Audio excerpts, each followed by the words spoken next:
வணக்கம். புதிய செய்திகளுக்காக அருணா ரமேஷ். தலைப்புச் செய்திகள்.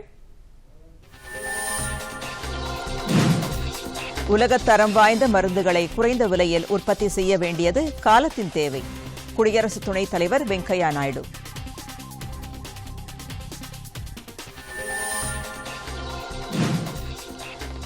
மக்களவைத் தேர்தல் வாக்குப்பதிவுக்கு 48 மணி நேரத்திற்குள் அரசியல் கட்சிகள் தேர்தல் அறிக்கையை வெளியிடக்கூடாது. தேர்தல் ஆணையம்.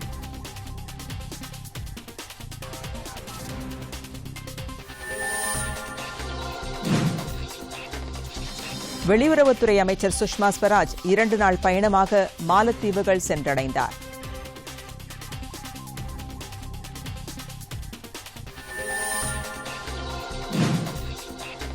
திமுக போட்டியிடும் 20 தொகுதிகளுக்கான வேட்பாளர்கள், 18 தொகுதி இடைத்தேர்தல் வேட்பாளர்கள் அறிவிப்பு.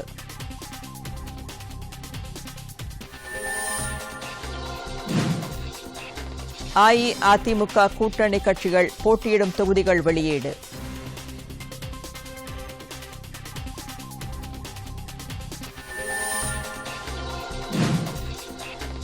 நாட்டின் காவலாளி என்று ட்விட்டர் பிரதமர் நரேந்திர மோடி அறிமுகம்.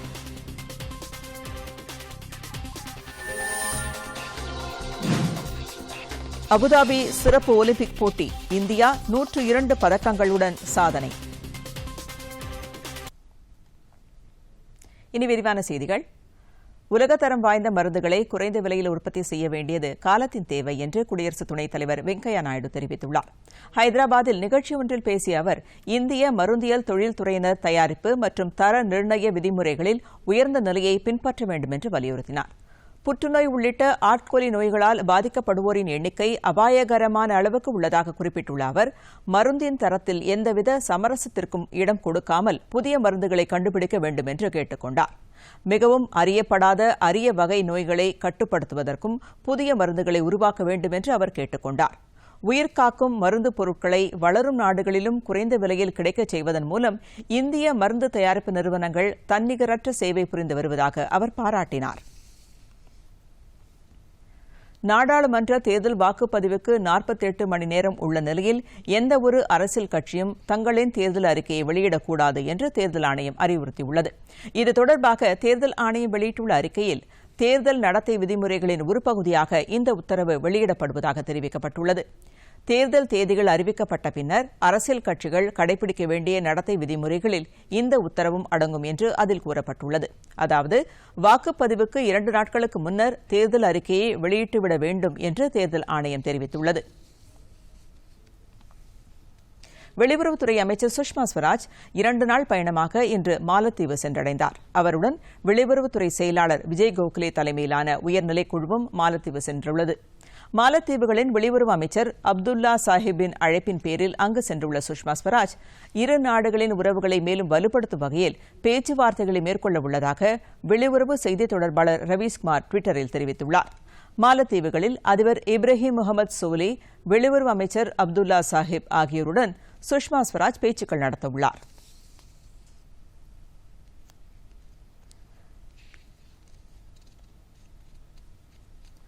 கினி பிரதமர் இப்ராஹிமா கசோரி ஃபோஃப்னா 10 நாட்கள் பயணமாக நேற்று புதுதில்லி வந்தடைந்தார்.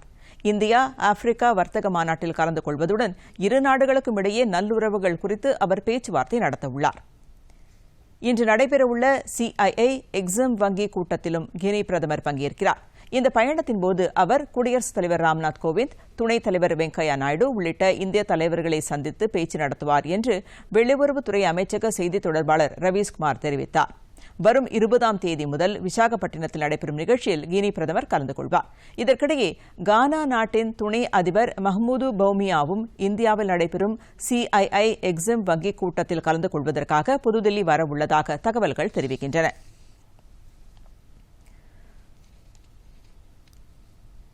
நியூசிலாந்தில் மசூதிகளில் நடைபெற்ற துப்பாக்கி சூடு சம்பவத்தில் 5 இந்தியர்கள் பலியானதாக தகவல் வெளியாகியுள்ளது. 50 பேர் உயிரிழந்த இந்த துப்பாக்கிச் சூடு சம்பவத்தில் பலியான 5 இந்தியர்களின் பெயர்களை இந்திய தூதரகம் வெளியிட்டுள்ளது. மெஹபூப் கோக்கர், ரமேஷ் ஓரா, ஆசிப் ஓரா, அன்சியா அலிபாவா, ஹொசைர் காதிர் ஆகியோர் உயிரிழந்ததாக தூதரகம் தெரிவித்துள்ளது. இதில் அன்சியா அலிபாபா கேரள மாநிலம் கொடுங்கல்லூரை சேர்ந்த பெண் என்பது தெரியவந்துள்ளது. மசூதியில் தொழுகை நடத்த கணவருடன் சென்றபோது துப்பாக்கி சூட்டில் அவர் உயிரிழந்தார். அவரது கணவர் உயிர் தப்பினார். உயிரிழந்த அன்சியா அலிபாபாவின் உடலை கேரள மாநிலத்துக்கே கொண்டுவர முயற்சிகள் எடுக்கப்பட்டு வருவதாக திருவனந்தபுரத்தில் முதலமைச்சர் பினராயி விஜயன் தெரிவித்துள்ளார். துப்பாக்கி சூடு சம்பவத்தை கண்டித்துள்ள அவர் அன்சியாவின் மரணத்திற்கு இரங்கல் தெரிவித்துள்ளார். இதற்கிடையே துப்பாக்கி சூடு நடத்திய நபர் அது தொடர்பான வீடியோவை நேரடியாக இணையதளத்தில் வெளியிட்டது எப்படி என்பது குறித்து பதில் அளிக்குமாறு ஃபேஸ்புக் நிறுவனத்தை நியூசிலாந்து பிரதமர் ஜெசிந்தா ஆர்டர்ன் கேள்வி எழுப்பியுள்ளார். இந்த தாக்குதல் சம்பவத்தை தொடர்ந்து நியூசிலாந்தில் துப்பாக்கி வைத்திருப்பதற்கான உரிமை விதிமுறைகள் மேலும் கடுமையாக்கப்படும் என்றும் பிரதமர் உறுதியளித்தார். இந்த நிலையில் தாக்குதல் நடந்த மசூதிக்கு முன்பு ஏராளமானோர் இன்று மலர் கொத்துக்களை வைத்து அஞ்சலி செலுத்தினார்கள். இந்த அஞ்சலி நிகழ்ச்சியில் நியூசிலாந்து பிரதமரும் பங்கேற்றார். தாக்குதலில் உயிரிழந்தோரின் உறவினர்களுக்கு அவர் ஆறுதல் தெரிவித்தார். மசூதி தாக்குதலில் உயிரிழந்தவர்களுக்கு அங்குள்ள தேவாலயங்களிலும் ஏராளமான கிறிஸ்தவர்கள் அஞ்சலி செலுத்தினார்கள். நியூசிலாந்தில் உள்ள பைக்ரே சாகசக்காரர்கள் மசூதி தாக்குதல் சம்பவத்திற்கு அஞ்சலி செலுத்தும் வகையில் வித்தியாசமான நிகழ்ச்சியை அரங்கேற்றினார்கள்.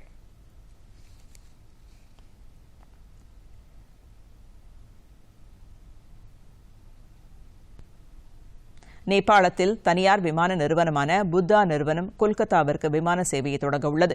இந்த விமான சேவை வரும் மே மாத கடைசியில் தொடங்கப்படும் என தகவல்கள் தெரிவிக்கின்றன. கொல்கத்தாவை தொடர்ந்து இந்தியாவின் கிழக்கு பகுதியில் உள்ள மற்ற இடங்களுக்கும் விமான சேவையை இந்த நிறுவனம் நடத்த உள்ளதாக அந்த செய்திகள் மேலும் தெரிவிக்கின்றது.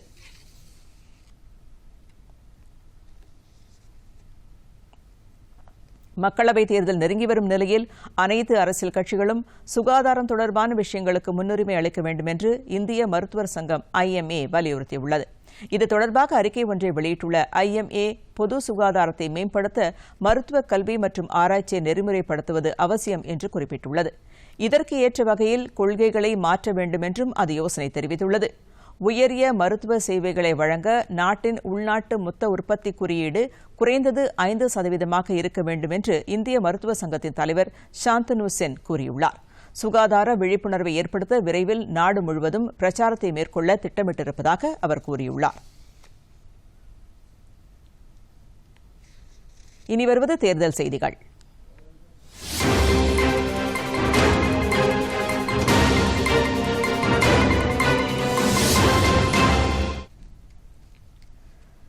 மக்களவைத் தேர்தலில் திமுக போட்டியிடும் 20 தொகுதிகளுக்கும் சட்டமன்றத்தில் காலியாக உள்ள 18 தொகுதி இடைத்தேர்தலுக்கும் வேட்பாளர்கள் அறிவிக்கப்பட்டுள்ளனர்.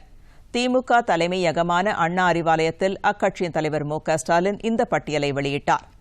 அதன்படி வட சென்னையில் கலாநிதி வீராசாமி, தென் சென்னையில் சுமதி என்கிற தமிழச்சி தங்கபாண்டியன், மத்திய சென்னையில் முன்னாள் மத்திய அமைச்சர் தயாநிதி மாறன் ஆகியோர் போட்டியிடுகின்றனர். ஸ்ரீபெரும்புதூரில் முன்னாள் மத்திய அமைச்சர் TR பாலு, காஞ்சிபுரம் தனி தொகுதியில் G. செல்வம், அரக்கோணத்தில் முன்னாள் மத்திய அமைச்சர் S. ஜெகத் ரட்சகன் ஆகியோர் போட்டியிடுகின்றனர். வேலூரில் கதிர் ஆனந்த், தருமபுரியில் செந்தில்குமார், திருவண்ணாமலை தொகுதியில் CN அண்ணாதுரை, கள்ளக்குறிச்சியில் கௌதம சிகாமணி ஆகியோர் களம் இறங்குகின்றனர். சேலம் தொகுதியில் SR பார்த்திபன், நீலகிரி தனி தொகுதியில் முன்னாள் மத்திய அமைச்சர் ஆ. ராசா, பொள்ளாச்சியில் கு. சண்முகசுந்தரம், திண்டுக்கல்லில் வேலுச்சாமி, கடலூரில் ஸ்ரீ ரமேஷ், மயிலாடுதுறையில் சே. ராமலிங்கம் ஆகியோர் போட்டியிடுகின்றனர். தஞ்சாவூர் தொகுதியில் முன்னாள் மத்திய அமைச்சர் SS. பழனி மாணிக்கமும், தூத்துக்குடி தொகுதியில் நாடாளுமன்ற உறுப்பினர் கனிமொழியும் போட்டியிடுகின்றனர். தென்காசி தனித்தொகுதியில் தனுஷ்குமார், திருநெல்வேலியில் ஞான திரவியம் ஆகியோர் போட்டியிடுவார்கள் என மு.க.ஸ்டாலின் அறிவித்தார். 18 சட்டமன்ற தொகுதிகளுக்கும் திமுக வேட்பாளர்கள் அறிவிக்கப்பட்டுள்ளனர். பூந்தமல்லி தனி கிருஷ்ணசாமி, பெரம்பூர் R.T. சேகர், திருப்போரூர் செந்தில் என்கிற இதயவர்மன், ஷோலிங்கர் அசோகன், குடியாத்தம் தனி S. காத்தவராயன், ஆம்பூர் வில்வநாதன், ஹோசூர் S.A. சத்யா, பாப்பிரெட்டிப்பட்டி ஆ. மணி, அரூர் தனி சே. கிருஷ்ணகுமார், நிலக்கோட்டை தனி சவுந்தரபாண்டியன், திருவாரூர் பூண்டி கலைவாணன், தஞ்சாவூர் நீலமேகம், மானாமதுரை தனி காசிலிங்கம் என்கிற இலக்கியதாசன், ஆண்டிப்பட்டி மகாராஜன், பெரியகுளம் தனி K.S. சரவணகுமார், பரமக்குடி தனி சம்பத்குமார், சாத்தூர் S.V. சீனிவாசன், விளாத்திக்குளம் A.C. ஜெயக்குமார் ஆகியோர் வேட்பாளர்களாக அறிவிக்கப்பட்டுள்ளனர். புதுச்சேரி தட்டாஞ்சாவடி இடைத்தேர்தலில் K. வெங்கடேசன் போட்டியிடுகிறார். நடைபெறவுள்ள நாடாளுமன்ற தேர்தலில் தமிழகத்தில் அஇஅதிமுக தலைமையிலான கூட்டணியில் இடம்பெற்றுள்ள கட்சிகள் போட்டியிடும் தொகுதி விவரங்கள் அறிவிக்கப்பட்டுள்ளன. சென்னையில் இன்று அக்கட்சியின் ஒருங்கிணைப்பாளரும் துணை முதலமைச்சருமான ஓ பன்னீர்செல்வம் கூட்டணி கட்சிகள் போட்டியிடும் தொகுதிகளை வெளியிட்டார். அதன்படி அஇஅதிமுக தென் சென்னை, சேலம், நாமக்கல், தேனி, பொள்ளாச்சி, கிருஷ்ணகிரி, ஈரோடு, கரூர், திருப்பூர், ஆரணி, திருவண்ணாமலை ஆகிய தொகுதிகளில் போட்டியிடுகிறது. மேலும் சிதம்பரம், பெரம்பலூர், நீலகிரி, காஞ்சிபுரம், திருநெல்வேலி, மயிலாடுதுறை, நாகப்பட்டினம், மதுரை, திருவள்ளூர் ஆகிய தொகுதிகளிலும் போட்டியிடுகிறது. பாட்டாளி மக்கள் கட்சி தருமபுரி, விழுப்புரம், கடலூர், மத்திய சென்னை, திண்டுக்கல், ஸ்ரீபெரும்புதூர், அரக்கோணம் ஆகிய 7 தொகுதிகளிலும், பிஜேபி கோவை, சிவகங்கை, ராமநாதபுரம், தூத்துக்குடி, கன்னியாகுமரி ஆகிய 5 தொகுதிகளிலும் போட்டியிடுகின்றன. வடசென்னை, கள்ளக்குறிச்சி, திருச்சி, விருதுநகர் ஆகிய 4 தொகுதிகளில் தேமுதிக போட்டியிடுகின்றது. என்ஆர் காங்கிரஸ் புதுச்சேரியிலும், புதிய நீதி கட்சி வேலூரிலும், புதிய தமிழகம் தென்காசியிலும், தமிழ் மாநில காங்கிரஸ் தஞ்சாவூரிலும் போட்டியிடும் என்று ஓ பன்னீர்செல்வம் அறிவித்தார். இந்த அறிவிப்பின் போது அஇஅதிமுக கட்சி இணை ஒருங்கிணைப்பாளரும் முதலமைச்சருமான எடப்பாடி பழனிசாமி, பிஜேபி மாநில தலைவர் தமிழிசை சவுந்தரராஜன், பிஜேபி தேசிய செயலாளர் ஹெச் ராஜா ஆகியோர் உடனிருந்தனர். இந்த பட்டியல் வெளியிட்டதைத் தொடர்ந்து அஇஅதிமுக தலைமை கழக அலுவலகத்தில் நேர்காணல் நடைபெற்றது. நாடாளுமன்ற பொதுத் தேர்தலோடு நடைபெறவுள்ள 18 சட்டமன்ற தொகுதிகளுக்கான இடைத்தேர்தலில் போட்டியிட விருப்ப மனு தாக்கல் செய்தவர்களிடம் கட்சியின் ஒருங்கிணைப்பாளர் ஓ பன்னீர்செல்வம், இணை ஒருங்கிணைப்பாளர் எடப்பாடி பழனிசாமி உள்ளிட்ட ஆட்சி மன்ற குழு உறுப்பினர்கள் நேர்காணல் நடத்தினர். பிரதமர் நரேந்திர மோடி இன்று தனது டுவிட்டர் பக்கத்தில் இதுவரை நரேந்திர மோடி என்று இருந்த தனது பெயரை காவலாளி நரேந்திர மோடி என பெயர் மாற்றம் செய்துள்ளது ட்ரெண்டிங் ஆக்கப்பட்டு வருகிறது. டுவிட்டர் இணையதள பக்கத்தில் நேற்று காணொலி ஒன்றை வெளியிட்ட பிரதமர் நரேந்திர மோடி, நாட்டிற்கு சேவை செய்ய மக்களின் காவலாளியாக தாம் இருப்பதாகவும், ஊழல், அசுத்தம் போன்ற சமூக கொடுமைகளை எதிர்த்து போராடும் ஒவ்வொருவரும் காவலாளிகள் தான் என்றும், தாம் தனி ஆள் இல்லை என்றும் குறிப்பிட்டிருந்தார். பிரதமரின் இந்த காணொலியை பல ஆயிரம் பேர் லைக் செய்தனர். இந்நிலையில் டுவிட்டர் பக்கத்தில் இருந்த தனது பெயரையும் பிரதமர் காவலாளி நரேந்திர மோடி என்று மாற்றம் செய்துள்ளார். இந்த மாற்றமும் தற்போது ட்ரெண்டிங் ஆக்கப்பட்டு வருகிறது. அகில இந்திய அளவில் காவலாளி நரேந்திர மோடி என்ற ஹேஷ்டேக் முன்னிலையில் இருக்கிறது. பிரதமரின் இந்த பெயர் மாற்றத்தை தொடர்ந்து பிஜேபி மூத்த தலைவர்கள் அமித் ஷா, ரவிசங்கர் பிரசாத், பியூஷ் கோயல், ஜே.பி. நட்டா, உத்தரகாண்ட் முதலமைச்சர் திரிவேந்திர சிங் ராவத், ஜார்க்கண்ட் முதலமைச்சர் ரகுபார் தாஸ் மற்றும் மத்திய அமைச்சர்கள் பலர் தங்களது பெயர்களையும் டுவிட்டர் பக்கத்தில் காவலாளி என்று பெயரை சேர்த்துள்ளனர். நாட்டில் ஊழலையும் அசுத்தத்தையும் ஒழிப்பவர்கள் தான் உண்மையான காவலாளிகள் என்றும், காவலாளியை கண்டால் திருடர்கள் தான் தப்பி ஓடுவார்கள் என்றும் மத்திய அமைச்சர் பிரகாஷ் ஜவடேகர் தெரிவித்துள்ளார்.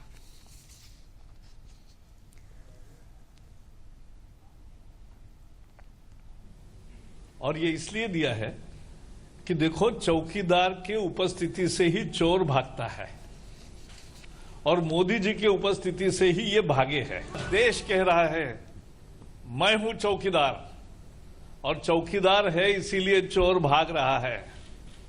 और यही कहानी है भारत की। हर भारतवासी कहने लगा मैं हूं चौकीदार। हर गलत चीज के खिलाफ देश की रक्षा करने वाला चौकीदार हर कोई भारतीय है। வரவிருக்கும் மக்களவைத் தேர்தலில் மக்கள் சரியானவர்களை தேர்ந்தெடுப்பார்கள் என்று மத்திய நிதியமைச்சர் அருண்ஜேட்லி நம்பிக்கை தெரிவித்துள்ளார். சமூக வலைதளத்தில் இதனை தெரிவித்துள்ள அவர், எதிர்க்கட்சிகளின் மெகா கூட்டணி அழிவுக்கு வழிவகுக்கும் என்று குறிப்பிட்டுள்ளார். பல்வேறு கொள்கைகளை கொண்ட கட்சிகளின் கூட்டணியால் அரசியல் நிலையற்ற தன்மையைத்தான் ஏற்படுத்த முடியும் என்று அவர் கூறியுள்ளார். 6 மாதங்களுக்குள் அரசை தேர்ந்தெடுக்க வேண்டுமா அல்லது 5 ஆண்டு காலம் ஆட்சி செய்யும் அரசு தேவையா என்பதை மக்கள் ஆராய்ந்து தீர்மானிப்பார்கள் என்றும் அவர் கூறியுள்ளார். மக்களின் ஒத்துழைப்புடன் உத்தரப்பிரதேசத்தில் அரசியல் மாற்றத்தை கொண்டுவர விரும்புவதாக காங்கிரஸ் பொதுச் செயலாளர் பிரியங்கா காந்தி வதேரா கூறியிருக்கிறார். இதுகுறித்து அவர் வெளியிட்டுள்ள அறிக்கையில், உத்தரப்பிரதேச மக்களுடன் தமக்கு நீண்ட கால தொடர்பு உள்ளது என்று குறிப்பிட்டுள்ளார். உத்தரப்பிரதேசத்தில் தற்போது நிலவும் அரசியல் நிலையை மாற்ற மக்களின் ஒத்துழைப்பு தேவை என்று அவர் தெரிவித்துள்ளார். தற்போதைய நிலையில் இளைஞர்கள், பெண்கள், விவசாயிகள், தொழிலாளர்கள் என அனைவரும் ஒருவித மன அழுத்தத்துடன் இருப்பதாக அவர் கூறியுள்ளார். நாடாளுமன்ற தேர்தல் ஏற்பாடுகள் மற்றும் சட்டம் ஒழுங்கு நிலவரம் குறித்து மாவட்ட ஆட்சியர்கள் மற்றும் மாவட்ட காவல்துறை கண்காணிப்பாளர்களுடன் தமிழக தலைமை தேர்தல் அதிகாரி சத்யபிரதா சாஹூ சென்னையில் நாளை ஆலோசனை நடத்துகிறார். தமிழகத்தில் நாடாளுமன்ற மற்றும் சட்டமன்ற இடைத்தேர்தலை முன்னிட்டு தேர்தல் நடவடிக்கைகள் மும்முரமாக தொடங்கியுள்ளன. அரசியல் கட்சிகளும் தங்களது தொகுதி மற்றும் வேட்பாளர்களை தொடர்ந்து அறிவித்து வருகின்றனர். ஏப்ரல் 18ஆம் தேதி நடைபெறவுள்ள வாக்குப்பதிவுக்காக தேர்தல் ஆணையமும் தேர்தல் பணிகளில் முனைப்புடன் ஈடுபட்டு வருகிறது. தேர்தலை அமைதியாகவும் சுதந்திரமாகவும் நடத்தி முடிப்பதற்கான நடவடிக்கைகளில் தேர்தல் ஆணையம் தீவிரமாக ஈடுபட்டுள்ளது. இதன்படி தேர்தல் ஏற்பாடுகள் மற்றும் சட்டம் ஒழுங்கு நிலவரம் குறித்து மாவட்ட ஆட்சியர்கள் மற்றும் காவல்துறை கண்காணிப்பாளர்களுடன் தமிழக தலைமை தேர்தல் அதிகாரி சத்யபிரதா சாஹூ சென்னையில் நாளை ஆலோசனை நடத்துகிறார். தலைமைச் செயலகத்தில் நடைபெறும் இந்த ஆலோசனைக் கூட்டத்தில் தமிழக காவல்துறை தலைவர் டி கே ராஜேந்திரன், சென்னை மாநகர காவல்துறை ஆணையர் விஸ்வநாதன் ஆகியோரும் பங்கேற்க உள்ளனர். தேர்தலை அமைதியாக நடத்துவதற்கான அம்சங்கள், தேர்தல் அதிகாரிகளுக்கும் காவல்துறையினருக்கும் இடையே ஒருங்கிணைப்பை ஏற்படுத்துவது உள்ளிட்ட பல்வேறு விஷயங்கள் விவாதிக்கப்பட இருப்பதாக தகவல்கள் தெரிவிக்கின்றன. மக்களவைத் தேர்தல் நெருங்கி வரும் நிலையில் இதுவரை இந்தியாவில் 2293 அரசியல் கட்சிகள் உள்ளதாக தேர்தல் ஆணையம் தெரிவித்துள்ளது. இந்த ஆண்டு ஜனவரி தொடங்கி இதுவரை 149 கட்சிகள் புதிதாக பதிவு செய்துள்ளதாக அதில் குறிப்பிடப்பட்டுள்ளது. அதில் தமிழ்நாட்டில் கோவையை தலைமையிடமாக கொண்ட புதிய தலைமுறை மக்கள் கட்சியும் ஒன்றாகும். இந்த கட்சிகளின் 7 கட்சிகள் அங்கீகரிக்கப்பட்ட தேசிய கட்சிகள் என்றும் 59 கட்சிகள் அங்கீகரிக்கப்பட்ட மாநில கட்சிகள் என்றும் தெரிவிக்கப்பட்டுள்ளது. அங்கீகரிக்கப்படாத கட்சிகளுக்கு சின்னம் ஒதுக்குவதில் சிக்கல் நிலவுவதாக அதில் கூறப்பட்டுள்ளது. தற்போதைய நிலையில் அரசியல் கட்சிகளுக்கு ஒதுக்கியது போக 84 சின்னங்கள் உள்ளதாகவும் அதில் இந்த கட்சிகள் தங்களது சின்னத்தை தேர்ந்தெடுத்துக் கொள்ளலாம் என்றும் தேர்தல் ஆணையத்தின் சுற்றறிக்கை தெரிவிக்கிறது. நாடாளுமன்ற தேர்தலில் போட்டியிட உள்ள 27 வேட்பாளர்கள் அடங்கிய 4வது பட்டியலை காங்கிரஸ் கட்சி நேற்று வெளியிட்டுள்ளது. கேரள மாநிலத்தில் 12 பேர் வேட்பாளர்களாக அறிவிக்கப்பட்டுள்ளனர். முன்னாள் மத்திய அமைச்சரும் எர்ணாகுளம் தொகுதி மக்களவை உறுப்பினருமான KV தாமஸுக்கு போட்டியிட வாய்ப்பு வழங்கப்படவில்லை. எனினும் சசி தரூர், K சுரேஷ் ஆகியோருக்கு மீண்டும் வாய்ப்பு அளிக்கப்பட்டுள்ளது. எர்ணாகுளம் தொகுதியில் தாமஸுக்கு பதிலாக காங்கிரஸ் சட்டமன்ற உறுப்பினர் ஹிபி ஈடன் வேட்பாளராக அறிவிக்கப்பட்டுள்ளார். கேரளா தவிர உத்தரப்பிரதேச மாநிலத்தில் போட்டியிடும் 7 வேட்பாளர்களையும், சத்தீஸ்கரில் போட்டியிடும் 5 வேட்பாளர்களையும், அருணாச்சல பிரதேசத்தில் போட்டியிடும் 2 வேட்பாளர்களையும் காங்கிரஸ் கட்சி வெளியிட்டுள்ளது. அந்தமான் நிக்கோபார் தீவுகளில் போட்டியிடும் காங்கிரஸ் வேட்பாளரும் இந்த பட்டியலில் இடம்பெற்றுள்ளார். அடுத்த சில முக்கிய செய்திகளை விரைவுச் செய்திகளாக பார்ப்போம்.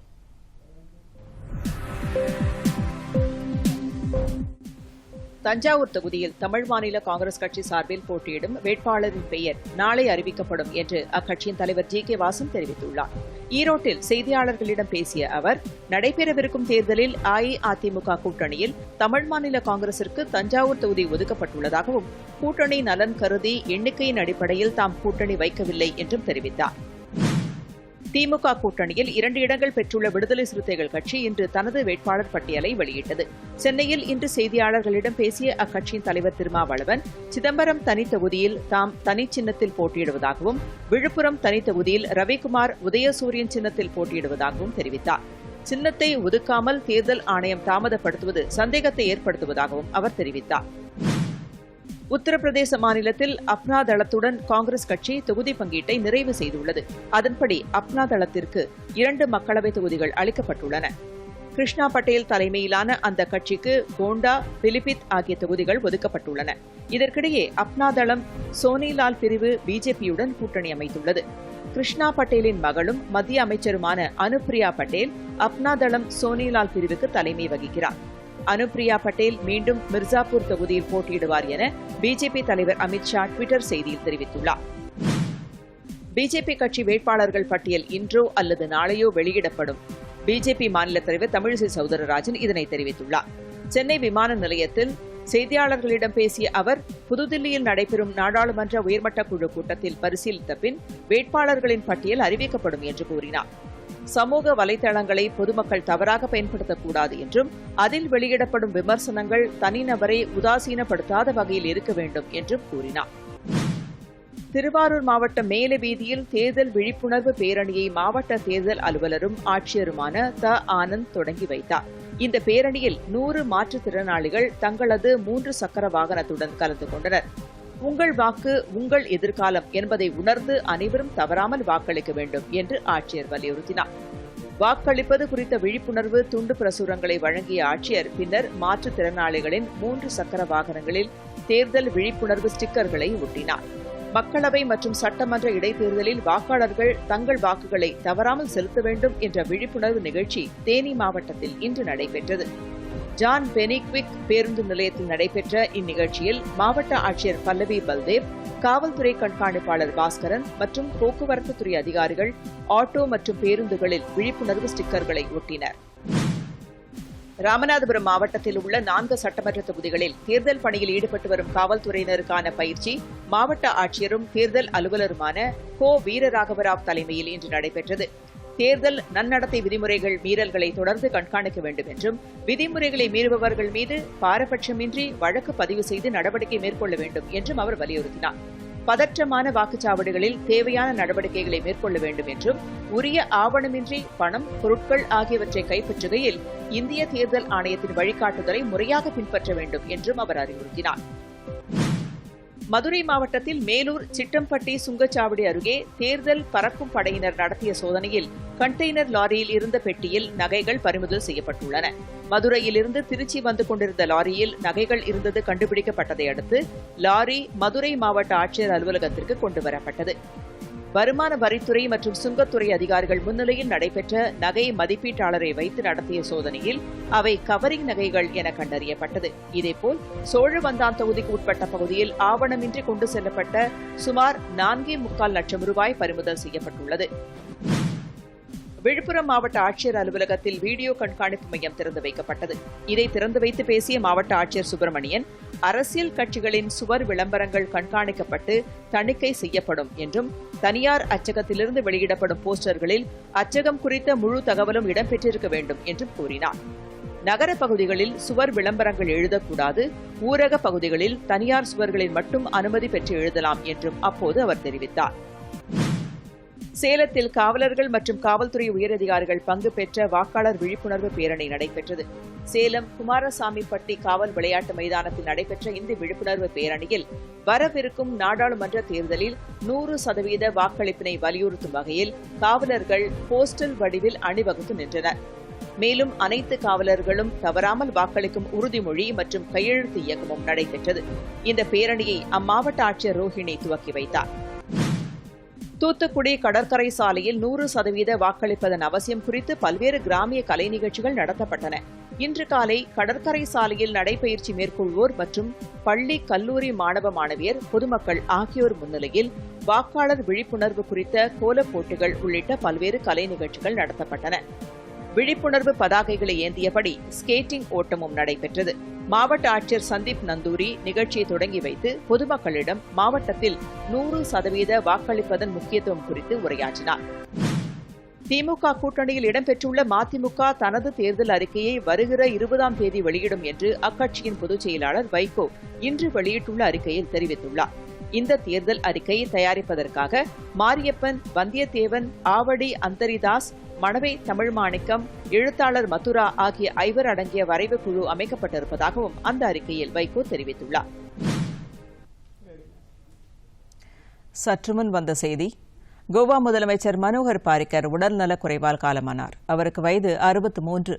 பனாஜியில் உள்ள மருத்துவமனையில் சிகிச்சை பெற்று வந்த நிலையில் சிகிச்சை பலனின்றி சற்று முன் அவரது உயிர் பிரிந்ததாக மருத்துவர்கள் தெரிவித்துள்ளனர். அவரது மறைவுக்கு குடியரசுத் தலைவர் ராம்நாத் கோவிந்த் ஆழ்ந்த இரங்கல் தெரிவித்துள்ளார்.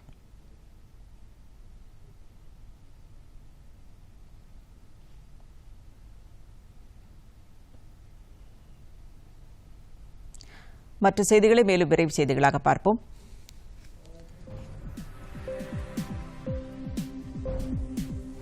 பொள்ளாச்சி பாலியல் வன்கொடுமை தொடர்பான வழக்கை சென்னை உயர்நீதிமன்றத்தின் மேற்பார்வையில் சிபிஐ விசாரணை நடத்த வேண்டும் என மார்க்சிஸ்ட் கம்யூனிஸ்ட் கட்சியின் அரசியல் தலைமை குழு உறுப்பினர் ஜி. ராமகிருஷ்ணன் வேண்டுகோள் விடுத்துள்ளார். மேலும் இவ்விவகாரத்தில் தன்னிச்சையாக போராட்டத்தில் ஈடுபட்ட மாணவர்கள் மீது போடப்பட்ட வழக்குகளை உடனடியாக ரத்து செய்ய வேண்டும் என்றும் அவர் தெரிவித்தார்.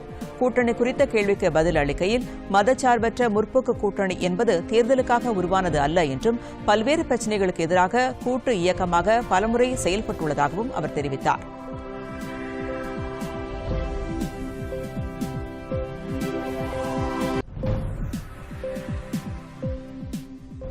ராஜஸ்தான் மாநிலத்தில் இன்று அதிகாலை சக்தி வாய்ந்த நிலநடுக்கம் ஏற்பட்டது. சிக்கார் என்ற இடத்தை மையமாக கொண்டு ஏற்பட்ட இந்த நிலநடுக்கம் ரிக்டர் அளவுகோலில் 4.0 என பதிவானது. அதிகாலை சுமார் 5 மணி அளவில் பூமிக்கு அடியில் 10 கிலோமீட்டர் ஆழத்தில் இந்த நிலநடுக்கம் ஏற்பட்டதாக அதிகாரிகள் தெரிவித்தனர். நிலநடுக்கத்தால் ஏற்பட்ட அதிர்வுகள் ஆல்வா, தவ்சா மற்றும் பரத்பூர் உள்ளிட்ட இடங்களில் உணரப்பட்டது. நிலநடுக்கத்தால் மக்கள் அச்சத்துடன் வீடுகளை விட்டு வெளியேறினார்கள். இந்த நிலநடுக்கத்தால் பாதிப்பு ஏதும் ஏற்படவில்லை என்று முதற்கட்ட தகவல்கள் தெரிவிக்கின்றன. அடுத்ததாக வருவது உலக செய்திகள்.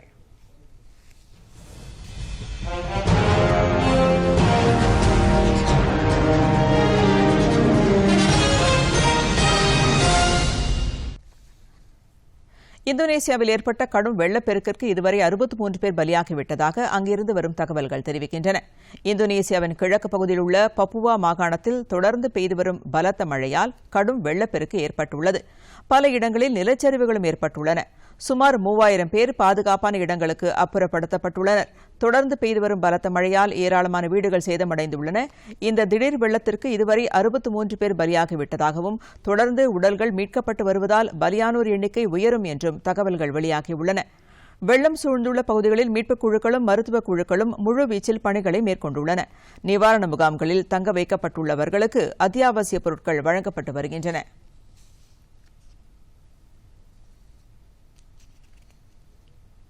தொடர்வது விளையாட்டுச் செய்திகள்.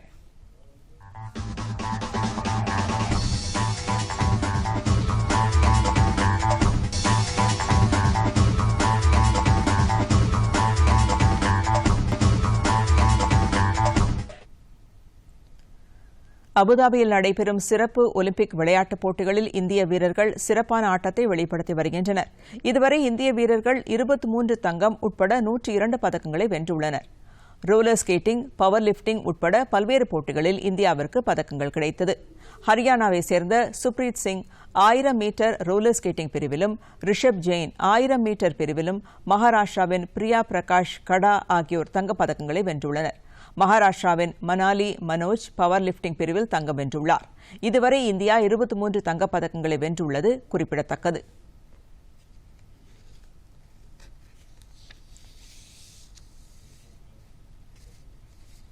மீண்டும் தலைப்புச் செய்திகள்.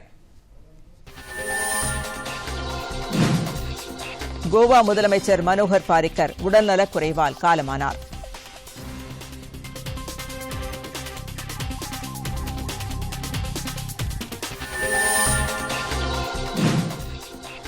உலகத்தரம் வாய்ந்த மருந்துகளை குறைந்த விலையில் உற்பத்தி செய்ய வேண்டியது காலத்தின் தேவை. குடியரசு துணைத் தலைவர் வெங்கையா நாயுடு.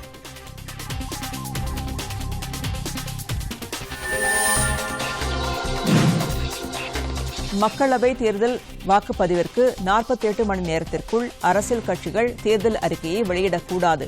தேர்தல் ஆணையம்.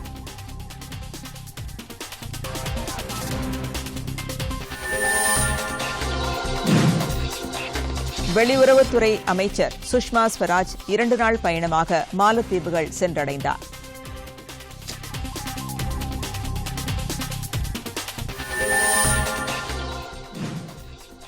திமுக போட்டியிடும் 20 தொகுதிகளுக்கான வேட்பாளர்கள், 18 தொகுதி இடைத்தேர்தல் வேட்பாளர்கள் அறிவிப்பு.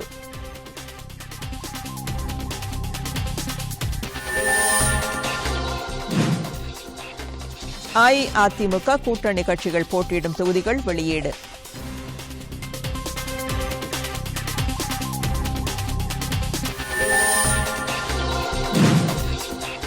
நாட்டின் காவலாளி என்று ட்விட்டர் பிரதமர் நரேந்திர மோடி அறிமுகம்.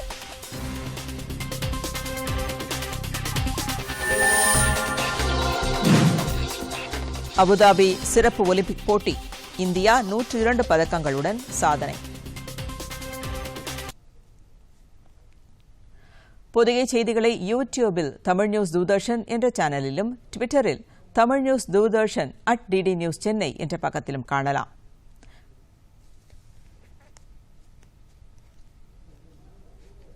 இத்துடன் இந்த செய்திகள் நிறைவடைந்தன. எமது அடுத்த செய்தி அறிக்கை இரவு 10 மணிக்கு. வணக்கம்.